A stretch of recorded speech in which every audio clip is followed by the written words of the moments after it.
ஓம் முருகா போற்றி, கந்தா போற்றி, கடம்பா போற்றி, கதிர்வேலா போற்றி. அறுபடை வீடு கொண்ட முருகப்பெருமானே போற்றி போற்றி என் செல்லமே. இந்த நல்லதொரு காலை விடியலில் இந்த முருகப்பெருமான் உன் மனதில் இருப்பதை அப்படியே சொல்லவா? நான் சொல்வதை கேட்டால் அழுது விடுவாய் என் செல்லமே. கவலைப்படுவாதே. யாம் இருக்க பயமேன். முருகனுக்கு அரோகரா, கந்தனுக்கு அரோகரா என்று பதிவு செய்துவிட்டு இந்த முருகப்பெருமான் சொல்வதை கேள். இதுவரை இல்லாததையும் இழந்ததையும் திரும்ப பெறப்போகிறாய். மனம் தளராமல் எழுந்து நின்று நிச்சயமாக இந்த நல்லதொரு காலை பொழுதில் முருகனுக்கு அரோகரா என்று சொல்லி இந்த நல்லதொரு காலை பொழுதில் நீ எடுத்து வைக்கும் ஒவ்வொரு முயற்சிகளில் இருந்து மட்டும் விலக நினைக்காதே. உன்னை விட்டு போன எதற்காகவும் கவலைப்படாதே. வர தாமதமாகும் விஷயத்திற்காக அவசரப்படாதே. புரிகிறதா?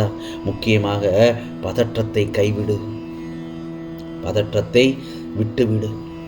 சுற்றி பலர் உயர்ந்து கொண்டிருக்க நான் மட்டும் இப்படியே உழைத்து இருக்கின்றோமே, அதே இடத்தில் இருக்கின்றோமே என்று ஏங்குவது ஏற்புடையதல்ல என் செல்லமே. நான் ஒன்று சொல்லட்டுமா? உன் திறன் வேறு, உன் களம் வேறு, உன் காலம் வேறு. யாருடனும் உன்னை ஒருபோதும் ஒப்பிடாதே. உனக்கு என்ன பிரச்சனை வந்தாலும் நீ ஏன் அழுகின்றாய்? அழுவதற்கு பதில் முருகா முருகா என்று என் நாமத்தை கூறி உனக்குள் இருக்கும் குறையை என்னிடம் மட்டுமே கூறு. பிறகு பார், உனக்கான பதிலை ஏதோ ஒரு ரூபத்தில் உனக்கு தெரியப்படுத்துவேன் நிச்சயமாக. உன்னுடைய கவலை என்ன என்பது எனக்கு மட்டும்தானே தெரியும். எந்த நொடியிலும் மாற்றம்தான். நாம் இல்லாத இடத்தில் நம்மை பற்றி என்ன பேசி இருப்பார்கள் என்பது மட்டும் உனக்கு தெரிந்துவிட்டால் இந்த உலகில் எந்த உறவும் நிலைக்காது. புரிகிறதா? மனிதன் எத்தனை அழகாக மாறுவேடம் போட்டாலும் காலமும் சூழ்நிலையும் அவனது இயல்பான குணத்தை காட்டிக் கொடுத்துவிடும். ஆகவே எந்த ஒரு தருணத்திலும் மன அமைதியோடு இரு. நீ முயற்சி செய்யும் வேலை வெற்றி பெறும். இந்த நல்லதொரு விடியலில் உனக்கான சந்தோஷம் கிடைக்கும் என் செல்லவே. முருகா முருகா என்று நம்பிக்கையோடு என்னை நினைத்து உன் இல்லத்தில் ஒரு தீபம் ஏற்று. உன் வீடு முழுவதும் தீப ஒளியாய் நான் காட்சி தருவேன். என் செல்லப்பிள்ளை, நீ அழுதது போதும். ஓர் உறவு உன்னையே சுற்றி சுற்றி வருகிறது என்றால் அது போவதற்கு வேறு இடம் இல்லாமல் இல்லை. உன்னை இழக்க மனமில்லாமல் என்பதை மட்டும் புரிந்துகொள். ஏனென்றால் நன்றாக பேசி பழகுபவன் எல்லாம் உனக்கு நல்லதையே செய்வான் என்று மட்டும் எதிர்பார்க்காதே. தேனில் கொடுக்கில் மட்டுமல்ல, சுவையான தேன் சேகரிக்கும் தேனியின் கொடுக்கிலும் விஷம்தான் இருக்கிறது. பொறுமை ஒருபோதும் தோற்பதில்லை. புரிகிறதா? பொறாமை ஒருபோதும் ஜெயிப்பதில்லை. உனக்கான ஒவ்வொரு நாளும் இதோ உணர்த்துவது ஒன்றே ஒன்றுதான் இந்த முருகப்பெருமான். உனக்கான இன்னொரு வாய்ப்பு இருக்கிறது, அதை பயன்படுத்திக் கொள் என்று நான் சொல்வது சரிதானே? நீ நிச்சயமாக இதுவரை இல்லாததையும் இழந்ததையும் பெறப்போகிறாய். நமக்கென்று ஒரு நாள் நிச்சயமாக வரும் என்ற காரணத்தோடு உன் வாழ்க்கையை நடத்தி கொண்டே இரு. நான் ஒன்று சொல்லட்டுமா? நீ பேசி என்ன பயன் என்று நான் சொல்ல வரவில்லை. உன்னை மதிக்காத இடத்தில் ஒரு நிமிடம் கூட தங்காதே என்றுதான் உன்னிடத்தில் சொல்லிக்கொண்டே இருக்கின்றேன். எதிர்காலம் பற்றிய கற்பனையை, பயத்தை விட்டுவிடு. நடப்பதை பார்த்து பயப்படுவதே உனது கெட்ட கர்மாக்கள் தீரட்டும். நாம் மனம் வருந்தினாலே போதும், நமக்கு பாதிப்பை தந்தவர்களுக்கு தண்டனை கிடைத்தே தீரும். நீ நடந்து போவதற்கான பாதை இல்லையே என்று மட்டும் கவலைப்படாதே. நீ நடந்தால் அதுவே பாதையாக மாறிவிடும். பிரச்சனைக்கு ரெண்டு காரணம்தான் என் செல்லமே. ஒன்று யோசிக்காமல் செயல்படுவது, இன்னொன்று செயல்படாமல் யோசித்து கொண்டே இருப்பதுதான். புரிகிறதா? ஆகவே விட்டு கொடுப்பவர்கள் யாரும் விவாதம் செய்ய தெரியாதவர்கள் அல்ல. அதை முதலில் புரிந்துகொள். விரும்பியவரின் மனம் விசுவாசத்தை விட உயர்ந்தது என்று உணர்ந்தவர்கள் பகை பொறாமையை நீ வெளியிட்டால் அது வட்டியும் முதலுமாக மீண்டும் உன்னிடமே வந்து சேர்ந்துவிடும். நீ மிகவும் பொறுமையாக இருக்க வேண்டிய காலம் என்ன தெரியுமா? சோதனை காலம்தான். அந்த சோதனை காலத்தில் தான் நீ மிகவும் பொறுமையாகவும் நம்பிக்கையோடும் இருக்க வேண்டும். மேகங்கள் கூடிக்கொண்டாலே சூரியன் கூட பிரகாசிக்க முடியாது. புரிகிறதா? நான் உன் மனதில் ஆழமாக இருக்கும்போது எதற்கு நீ கவலைப்படுகிறாய்? பிறருக்கு கஷ்டங்கள் தருகின்ற செயல்களையும் செய்யாமல் தவிர்த்து உனது பார்வையை இந்த முருகப்பெருமானின் பக்கம் திருப்ப வேண்டும். முதலில் உன்னை ஆக்கிரமித்துக்குள்ள சோர்வு விரக்திகளை தூக்கி எறி. அப்போதுதான் நீ செய்யும் காரியத்தில் முழுமையாக உன்னால் ஈடுபட முடியும். நேரத்தை தேவையற்ற எண்ணங்களுக்காக யோசித்து செலவிடாதே. வாழ்க்கையில் பிரச்சனைகள் இருக்கத்தான் செய்யும். அதையெல்லாம் நீ பொருட்படுத்தக்கூடாது. நான் ஒன்று சொல்லட்டுமா? சில விஷயங்களை அப்படியே விட்டுவிடுவது மிகவும் நல்லது.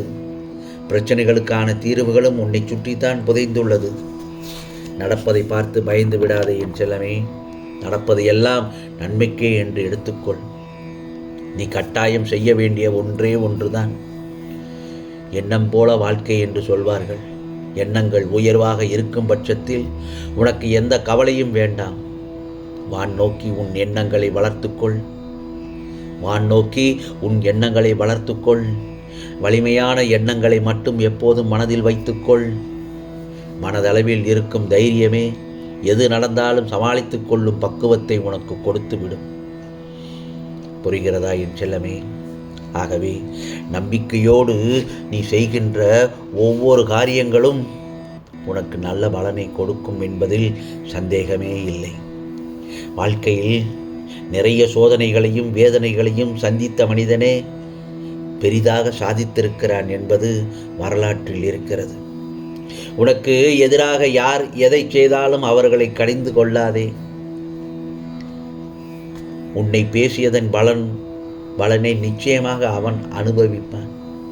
உனக்கான வெற்றியை நீ அடைய வேண்டும் என்றால் சில சோதனைகளையும் சில கஷ்டங்களையும் அவமானங்களையும் நீ கடந்து செல்லத்தான் வேண்டும். என் செல்லமே, கர்மாவின் வீரியம் குறையும் வரை கொஞ்சம் பொறுமையாகத்தான் இருக்கு. உன்னுடைய பெரும்பாலான காரியங்களுக்கு தோல்விக்கு காரணம் புரிகிறதா? உன்னுடைய தயக்கம்தான். உன்னுடைய பெரும்பாலான காரியங்களுக்கு தோல்விக்கு காரணம் உன்னுடைய தயக்கம்தான். இதுதான் உனக்கு கிடைக்க வேண்டியதை தடுத்து விடுகிறது. புரிகிறதா என் செல்லவே?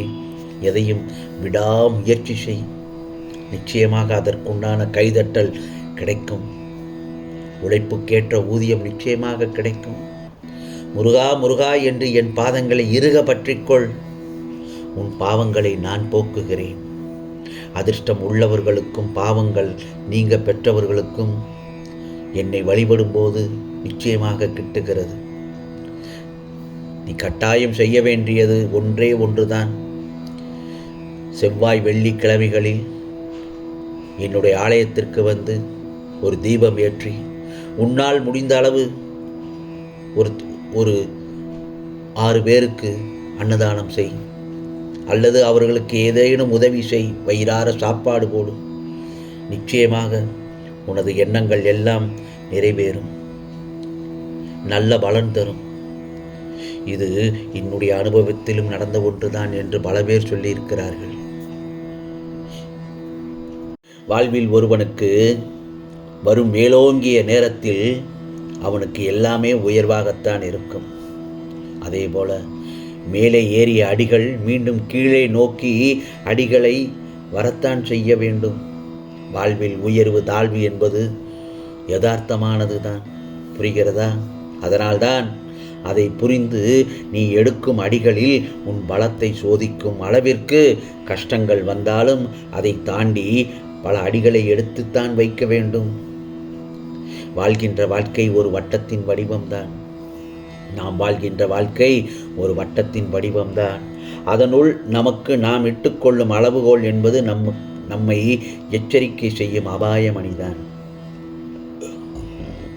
போகும் அடிகள் சரிதானா, அவைகள் உன்னை கொண்டு போகும் திசைகள் சரிதானா என்று உன் மனதில் இடும் எச்சரிக்கை மணியாய் இந்த முருகப்பெருமானின் குரல் உனக்குள் இருக்கும் என்றெல்லாமே கேட்கும். அந்த வட்டத்திற்குள் மாயை நின்ற நிழல் பின் தொடர்ந்தால் உனக்குள் போடும் வட்டத்திற்குள் மாயையின் ஆரம்பம் அதிகரிக்கும். உன் மனதை போட்டு நமைக்கும் குடையும் பிரச்சனைகள் விரைவில் சரியாகிவிடும், கவலைப்படாதே. அதே நேரத்தில் பல அதிசயங்களும் நடக்கும், அற்புதங்களும் நடக்கும்.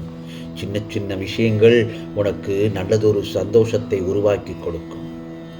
நீ பெரிய நிகழ்வுகள் நடக்க வேண்டும் என்று எதிர்பார்த்திருப்பாய், ஆனால் அது கொஞ்சம் தள்ளி போய் சின்னதொரு நிகழ்வுகள் நடந்து அது உன் குடும்பத்தையே சந்தோஷமாக ஆக்கிவிடும். ஆகவே உன் வாழ்க்கையில் எப்பொழுதும் சந்தோஷமாக இருக்க வேண்டும் என்றால் கஷ்டத்தையே நினைத்து கொண்டிருக்கக்கூடாது. சின்ன சின்ன வாழ்க்கையில் சின்ன சின்ன நிகழ்வுகள், சந்தோஷ நிகழ்வுகள் நடந்திருக்கும். அதை நினைவு கொண்டு பார், உன் மனதில் நிலை நிறுத்து. பிறகு அந்த சந்தோஷத்தை அனுபவி, உன் குடும்பத்தாருடன் பகிர்ந்து கொள். அன்று அந்த நடந்தது சந்தோஷம்தானே, அந்த நல்ல நிகழ்வுகள் நம்மை காப்பாற்றியது எல்லாம் முருக கடவுள்தானே என்று சந்தோஷமாக உன் குடும்பத்தாருடன் சேர்ந்து அந்த நிகழ்வினை பேசி மகிழ்ச்சியோடு இரு என் செல்லமே. இனி மகிழ்ச்சி என்ற அப்படி இருந்தால் மகிழ்ச்சி என்ற வெளிச்சம் உன் வாழ்வில் இருக்கப் போகிறது என்ற அர்த்தம். நிச்சயமாக இந்த முருகப்பெருமானின் வாக்கு என்றும் பொய்த்ததில்லை. நீ எதை என்னிடம் கேட்டாயோ அது உனக்கு கிடைக்கப் போகிறது. என் செல்ல பிள்ளையின் வாழ்க்கையில் எப்போதும் நல்லது நடக்கட்டும் என்றுதான் இந்த முருகப்பெருமான் ஆசைப்படுவேன். கர்ம வினைகள் தான் இதை கிடைக்க தாமதப்படுத்தியது. இதையெல்லாம் முடிந்து உனக்கு நல்ல நேரம் தொடங்கிவிட்டது என் செல்லமே. இந்த நல்ல நாளில், இந்த நல்லதொரு காலை பொழுதில் உன் மனதில் இருப்பதை நான் சொல்லிவிட்டேன். நான் சொல்வதையும் நீ கேட்டுவிட்டாய். ஆகவே இந்த முருகப்பெருமான் ஒவ்வொரு கணமும் உன்னை பாதுகாத்தும் உன்னை ஒவ்வொரு நொடியும் உன்னை கவனித்து கொண்டும் உன்னை பாதுகாத்து கொண்டுதான் இருக்கிறேன். இதில் எந்த ஒரு மாற்றமும் இல்லை. உனக்கானது நிச்சயமாக நல்லது நடக்கும், நல்லது மட்டுமே நடக்கும், அதுவும் நன்மையாகவே இருக்கும். ஓம் சரவண பவ, ஓம் சரவண பவ, ஓம் சரவண பவ.